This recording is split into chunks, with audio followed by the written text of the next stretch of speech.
Welcome welcome तेल लगा के अब से हमारा सीज़न 2 शुरू होता है, जिसमें राज और ही गहरे होते जाएंगे इस आइलैंड पर। तो शो की शुरुआत होती है कि पिछले एपिसोड में जहाँ पे लॉक और जैक ने हैच का दरवाज़ा खोल लिया था।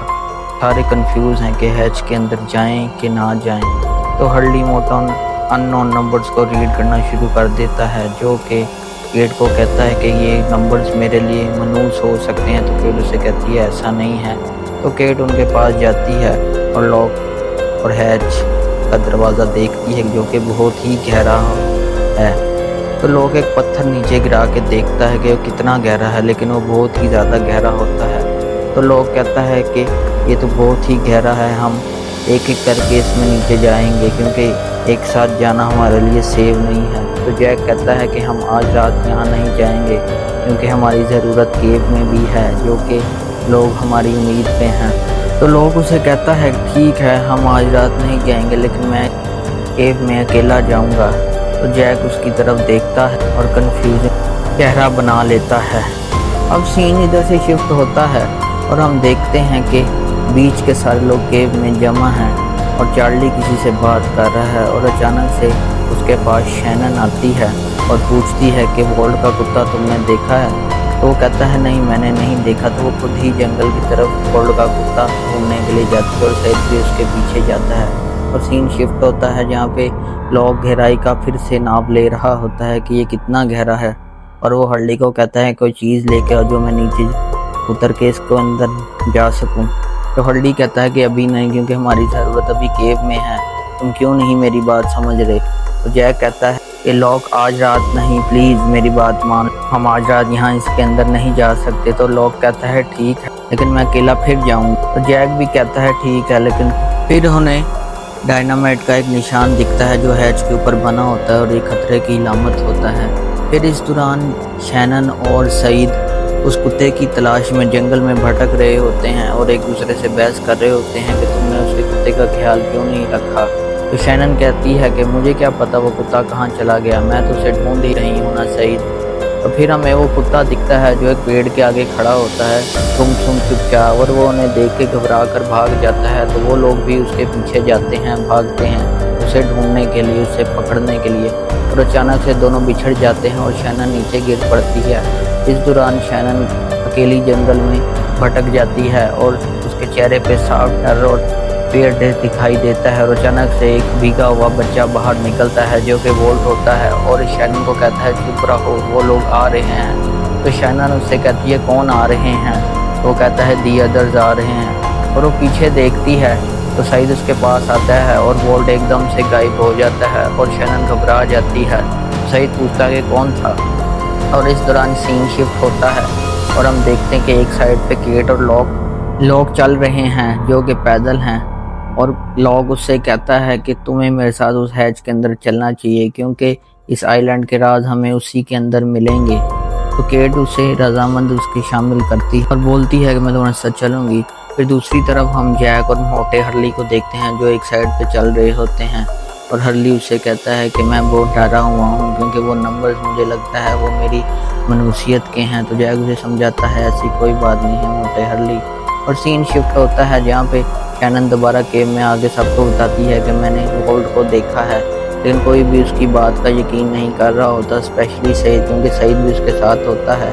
तो शैनन कहती है मैंने उसे खुद देखा है। और इस दौरान हम बाकी मेंबर्स को देखते हैं जो कि केव के पास आ जाते हैं, केट, लॉक और जैक खड़े होकर स्पीच देता है कि हमने उस हैच का दरवाज़ा खोल लिया है, अब हम सबको एक एक करके उसके अंदर जाना होगा। अगर अदर्स आते भी हैं तो हमें वहाँ पे छुपना होगा, अपनी जान हिफाजत करनी होगी। इस दौरान हम बीच के ऊपर और नहीं रह सकते, बीच के ऊपर। तो सब मेंबर्स के अंदर गहमा गही हो जाती है और डर का माहौल पैदा होना शुरू हो जाता है। तो जैक उन्हें समझाता है कि ऐसा नहीं है, लीडर्स वाली बात झूठी भी हो सकती है, और वो फैन की औरत हमारे पास नहीं है, क्या पता उसने हमसे झूठ बोला हो या कोई कहानी रची हो।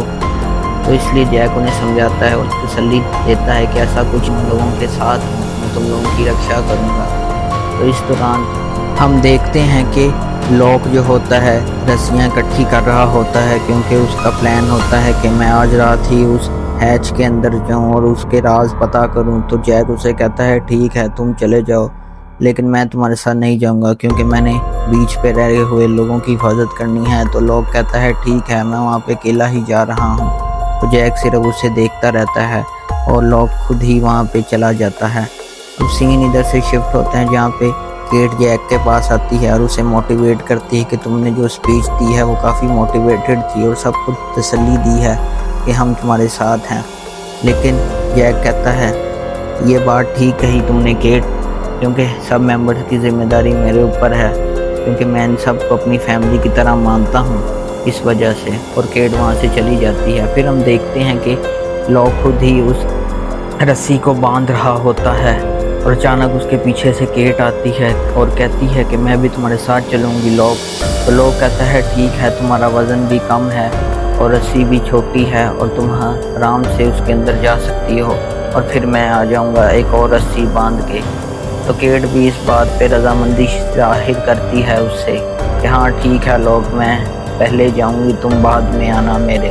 तो लोग उसे एक रस्सी से बांधता है और उसे हैच के ज़रिए जो सीढ़ी लगी होती है उसके नीचे जाने को कहता है और वो नीचे भी चली जाती है और पीछे से रस्सी टूटने की आवाज़ आती है और केट अचानक से नीचे गिर पड़ती है और रस्सी टूट जाती है। लेकिन लॉक उसे खींचने की बहुत कोशिश करता है, लेकिन रस्सी का चुनाव बहुत ही कमज़ोर होता है और रस्सी टूटने ही वाली होती है और अचानक से रस्सी फिसल जाती है और नीचे गिर जाती है केट। और केट उधर अकेली होती है अनजान सी हैच में उस खुफिया केव के अंदर। और फिर हम देखते हैं कि लॉक उसे आवाज़ देता है लेकिन उसकी कोई आवाज़ नहीं आती। तो उसका मन होता है कि मैं खुद ही जाऊं।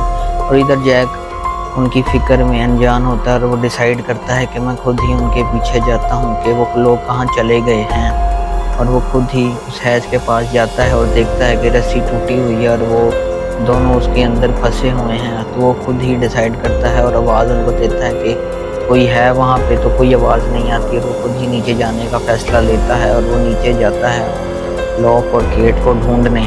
जब वो नीचे पहुँचता है तो उसे एक अनजान सा कमरा दिखता है जहाँ पे अजीब से कुछ कंप्यूटर्स, कुछ नंबर्स या अजीब सी चीज़ें कुछ पड़ी होती है। और वो अपनी बंदूक निकाल लेता है और किसी के अनजान बूट भी वहाँ पे पड़े होते हैं और वो देख के बहुत ही कंफ्यूज रहता है और फिर वो सीधा चलता है। बीच में एक नंबर लिखा आता है 108 और ये देख के जैक बहुत ही कंफ्यूज है, हैरान है कि ये नंबर जो ऊपर हैच के ऊपर लिखा था वो इधर क्यों लिखा हुआ है। और वो आगे तलाश करता है कि उधर उसको बाल्टियाँ मिलती हैं पानी की जो 100 साल पुरानी होती हैं। उसको एक की चेन मिलती है जिसमें चाबी होती है और वो देखता है कि ये किस चीज़ की चाबी है और वो आगे बढ़ जाता है और अचानक से लाइट ऑन होती है और वो पीछे दीवार के छुप जाता है और पूछता है कि ये यहाँ लाइट किसने ऑन की। तो वो थोड़ा सा और मज़ीद आगे जाता है और उसको एक कंप्यूटर दिखता है जो कि सही सलामत होता है और वो उसके ऊपर एंटर करता है और अचानक से उसके पास लॉक आ जाता है और पूछ